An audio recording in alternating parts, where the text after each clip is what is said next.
Hello friends, আপনারা অনেকেই জানেন এখন গ্রাম পঞ্চায়েত রেসিডেন্সিয়াল বা ইনকাম সার্টিফিকেট অনলাইনে আবেদন করতে হয়। তো কিভাবে আবেদন করবেন চলুন দেখে নেওয়া যাক।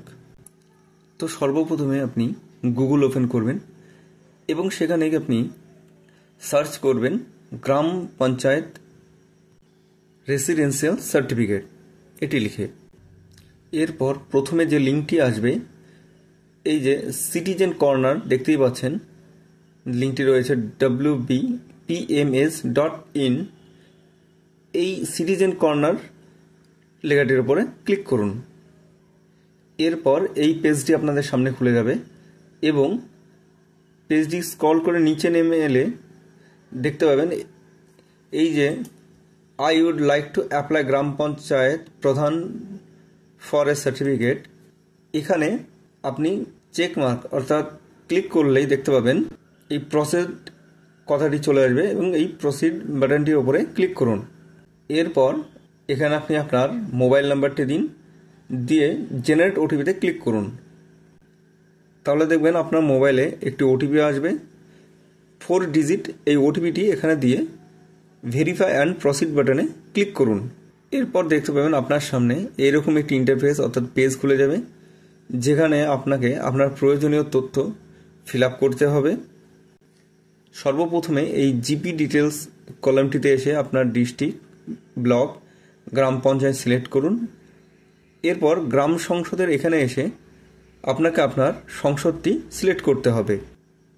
এখানে বলে রেখে যদি আপনি আপনার গ্রাম সংসদটি না জানা থাকে তাহলে দেখতে পাবেন গ্রাম সংসদের সাথেই আপনার নির্বাচিত মেম্বারের নামটি দেখতে পাবেন। তো সেটিকে সিলেক্ট করুন। এখানে আমি আমার প্রয়োজনীয় তথ্যগুলি ফিল আপ করে দিয়েছি। এবার এই পাশে এই সার্টিফিকেট টাইপে এসে আপনার কি কি সার্টিফিকেট প্রয়োজন রয়েছে সেগুলির ওপরে ক্লিক করে দিন। এবং আপনাকে বলে রাখি, যদি আপনার কাস্ট সার্টিফিকেট অ্যাপ্লিকেশনের জন্য প্রয়োজন হয়ে থাকে তাহলে কাস্ট সার্টিফিকেট কথাটি সিলেক্ট করুন এবং আপনার রিলিজিয়ন, কাস্ট, সাবকাস্ট এগুলি সিলেক্ট করে দিন। এবং সাথে সাথে আপনাকে জানিয়ে রাখি যে আপনি আপনার বাসিন্দা প্রমাণপত্র হিসেবে আধার কার্ড, ভোটার কার্ড এগুলি দিতে পারেন। কিন্তু যেহেতু আপনার কাস্ট সার্টিফিকেট নেই বলেই আপনি আবেদন করছেন, তো প্রয়োজনীয় ডকুমেন্ট হিসেবে আপনি আপনার পরিবারের কোনো একজনের কাস্ট সার্টিফিকেট এখানে আপলোড করে দিতে পারেন।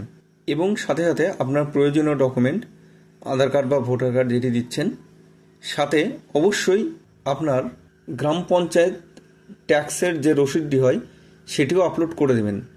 না হলে বিভিন্ন ক্ষেত্রে দেখা যায় গ্রাম পঞ্চায়েত এন্ড থেকে আপনার সার্টিফিকেটটি রিজেক্ট হয়ে যায়। তো আপনার প্রয়োজনীয় ডকুমেন্টসগুলো আপলোড হয়ে গেলে এই সাবমিট বাটনে ক্লিক করুন। তাহলেই দেখতে পাবেন আপনার সামনে এইরকম একটি ইন্টারফেস আসবে, যেখানে স্ট্যাটাস অফ সার্টিফিকেট শো করবে পেন্ডিং ফর অপারেটর অ্যাপ্রুভাল। তার মানে আপনার আবেদনটি সঠিক হয়েছে এবং আপনার আবেদন করার ইউনিক আইডিটি দেখতে পাবেন এবং এই ইউনিক আইডি নাম্বারটি আপনার মোবাইলেও দেখবেন SMS এর মাধ্যমে পেয়ে যাবেন। তাহলে সার্টিফিকেট হয়ে গেলে কিভাবে আপনি ডাউনলোড করবেন সেটা নিয়ে আসছি একটি নতুন ভিডিওর সাথে। তো বন্ধুরা, যদি আপনার ভিডিওটিতে আপনার হেল্পফুল হয়ে থাকে তাহলে অবশ্যই চ্যানেলটিকে সাবস্ক্রাইব করুন এবং ভিডিওটিতে একটি লাইক করে দেবেন। ধন্যবাদ।